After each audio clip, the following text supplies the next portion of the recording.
Your life doesn't shift because you push harder. It changes when your energy starts humming at a different level.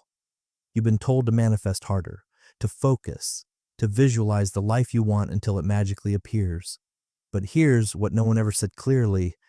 Your energy doesn't follow your thoughts. It follows your vibration. And your vibration, it's not what you say out loud. It's not even what you think you believe. It's what lives in your body when no one's watching. It's the silent pulse under your skin, the pressure in your chest you've learned to ignore, the loop of emotion quietly running in the background while you go through the motions of positive thinking. Here's the uncomfortable truth. Vibration isn't metaphorical. It's real. It's physical, measurable. And mystics knew this long before science did. Thoth taught it thousands of years ago. Everything, your thoughts, your emotions, your reality is frequency. Change your frequency, and you don't just shift your mindset, you shift how the entire universe responds to you. This is where it really starts. You've journaled, you've meditated, you've stacked your vision boards and written your desires into the margins of your life. But if you're still circling the same struggles, still stuck on the same mountain, feeling like your growth is more of a spiral than a breakthrough, you're not alone. Millions of people are waking up with the same frustrating question: why hasn't anything really changed? The answer is simpler than you think, but far from easy. It's because most of what you do is still being driven by what you are. Not the version of yourself you've been affirming, but the version your body still believes you are. That's the thing about vibration. It's not shaped by your vision board or your 5 a.m. routine. It's shaped by what's unresolved in your energy, the memories you never fully processed, the feelings you tried to rise above without ever really facing, the doubts and fears you buried deep under mantras and rituals, those emotional echoes, they're still alive in your field, and they're broadcasting loudly. The universe doesn't hear your words. It tunes into the signal under the words. You can speak love all day long, but if your body's humming lack, your life won't respond to the light you speak. It will respond to the signal you carry.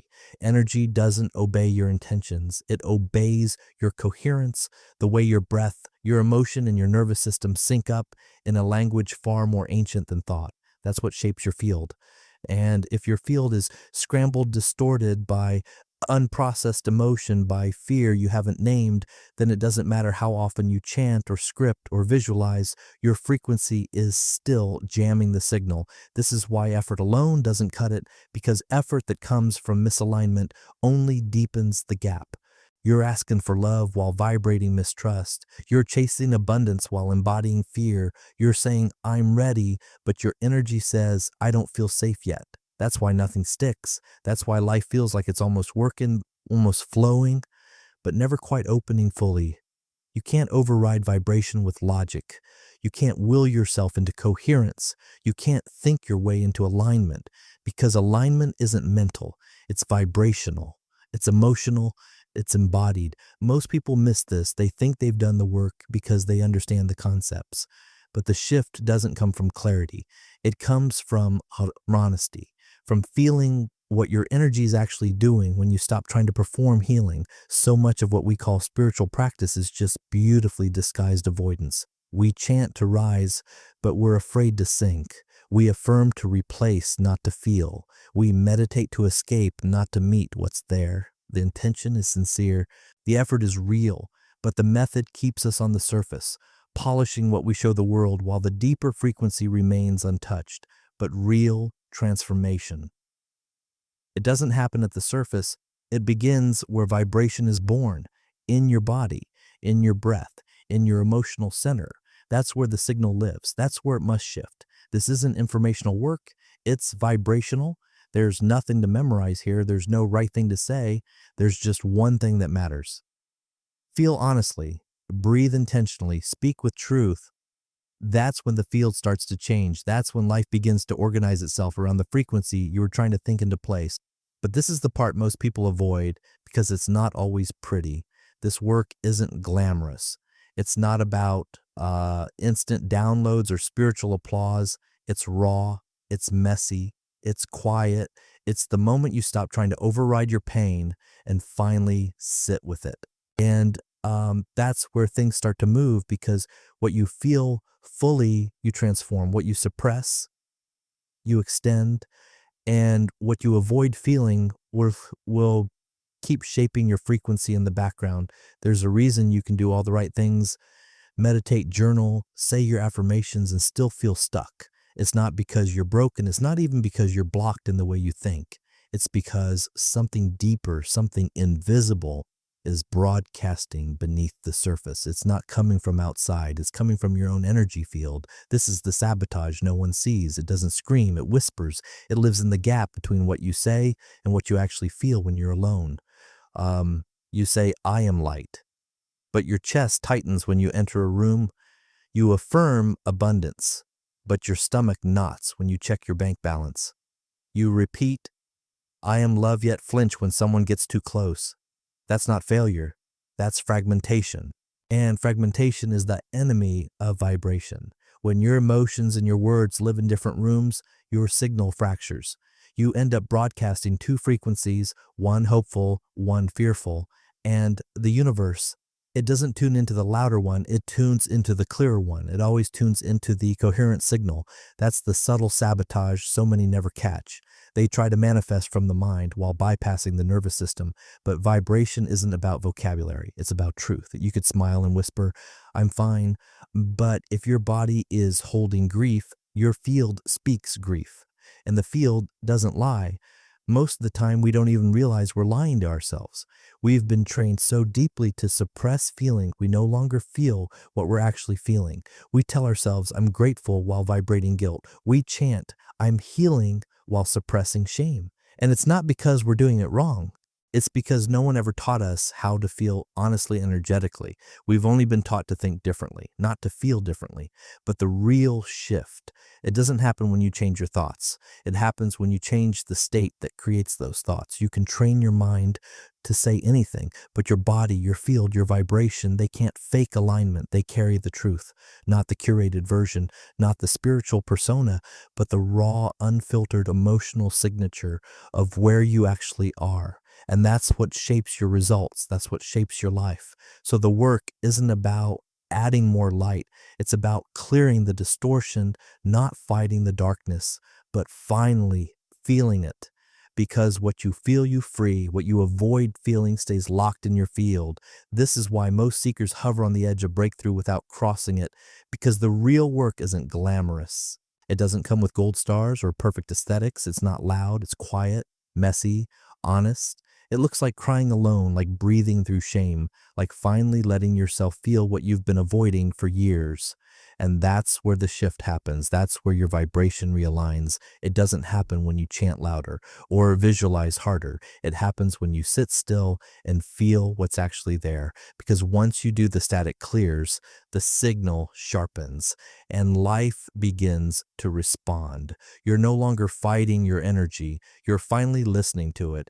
But even before thought, before language, before belief, there was breath. Your breath is the unsung narrator of your nervous system. It writes the story of your emotional life moment by moment. It's not just oxygen, it's signal.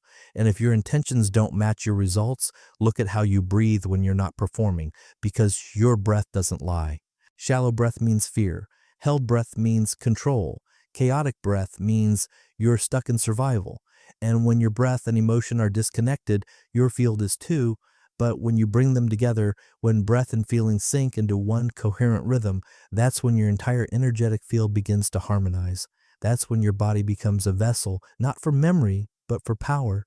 This is the ancient secret hidden in every mystery school, every initiatory practice, every sacred teaching. They weren't doing breath work to relax. They were recalibrating the body, preparing it to hold the energy it was born to carry. We've turned breath into a productivity hack. They treated it like a portal, because breath is the most honest thing you have. It bypasses the mind. It moves the energy. It reconnects you with the part of you that never forgot. And when your breath deepens, your system opens. Not just your lungs, but your vision, your voice, your decisions, your intuition. Suddenly, you're not clenching for control. You're radiating coherence, but most people never reach that place. They sit in meditation with frozen breath. They chant mantras while holding their chest tight. They visualize freedom while breathing like someone trapped. The signal gets jammed and nothing moves. But imagine this: you breathe with depth. You pair it with genuine emotion, gratitude, compassion, peace, not forced, not scripted, but felt. Your field starts to vibrate differently. The energy starts to circulate. And without needing to do more, say more, or push harder, you become magnetic, not because you're trying, but because you've stopped hiding. This is how you shift your field. This is how your vibration becomes real. Everything you see in your life is built on something you can't. Form follows frequency. Matter shapes itself according to vibration. This isn't just spiritual poetry, it's physics. Sound creates structure, not only in sand on a speaker plate or water in a sound tank. It creates structure in you, your identity, your feelings, your outcomes. Your voice, your literal actual sound, is the most overlooked transformation tool you possess. From the moment you were born, your body has responded to sound. Your mother's voice soothed you before you had words. Music could make you cry before you knew why. A whisper could either calm you or fill you with dread. Sound is not just communication, it's code. It bypasses logic. It enters the body. And when spoken with coherence, it becomes a key unlocking states of being you forgot were possible. This is where Thoth's teachings come in. He didn't just talk about sound. He preserved a vibration, a living resonance, encoded in a tone. The ancients weren't chanting because it felt good. They were activating geometry. They were harmonizing the human field with something original. What Thoth called the sound of the origin wasn't metaphor, it was literal. A vibrational blueprint, one that resets your field the moment it's spoken correctly. Not with volume, not with performance, but with truth. Because a sound only holds power when your being is behind it. And here's what makes this different from affirmations or mantras.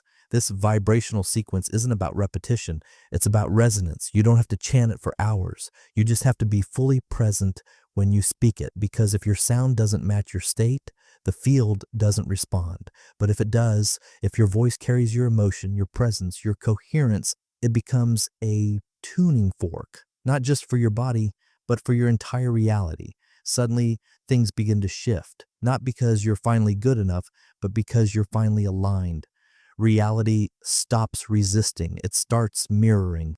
And this is the difference between speaking from performance versus speaking from resonance. When your vibration becomes the real message, you don't need to convince. You simply broadcast, and the universe listens. It doesn't analyze your words. It doesn't care how clever you are. It hears your signal. And when that signal is coherent, truthful, whole, emotionally honest, it answers, not with delay, but with a response that feels like things just fall into place. Now, here's what most people never realize. You can chant for years, affirm for months, visualize every day. But if you're doing it while carrying shame, that frequency weighs down everything you try to raise. Shame is the static that muddies your signal. Even if your mind is saying all the right things, your energy might still be broadcasting, "I'm not worthy. I've failed too many times. I don't deserve it." And the field responds not to your hope, but to that hidden belief. That's why no practice works fully until you forgive yourself. Not because forgiveness is some moral checkpoint, but because shame fractures the field, and fractured fields can't hold high frequency. Real forgiveness isn't soft, it's radical. It's like tearing down walls inside yourself. It's saying, "I am no longer punishing myself for who I used to be." And you don't say that with words. You say it with your vibration. You feel it when the heaviness lifts, when your chest softens without effort, when your breath goes deeper without trying. That's not just healing, that's release. And that release makes space for energy, for joy, for new beginnings. That's why this sound sequence, this vibrational key, Thoth preserved, only works fully when you meet it from that place of release. You can't chant your way through shame. You can only feel it, face it, and forgive it, not to justify the past, but to free yourself from being defined by it. When that forgiveness happens, the sound hits differently. It resonates deeper, it realigns everything because now your field isn't tangled, it's open. You're not pushing through resistance, you're flowing. You're not layering light over pain, you're becoming light because the pain no longer holds your frequency hostage. That's the shift. And that's why when you finally speak the sound, not just from your throat, but from your truth, something wakes up, not in your mind, in your field.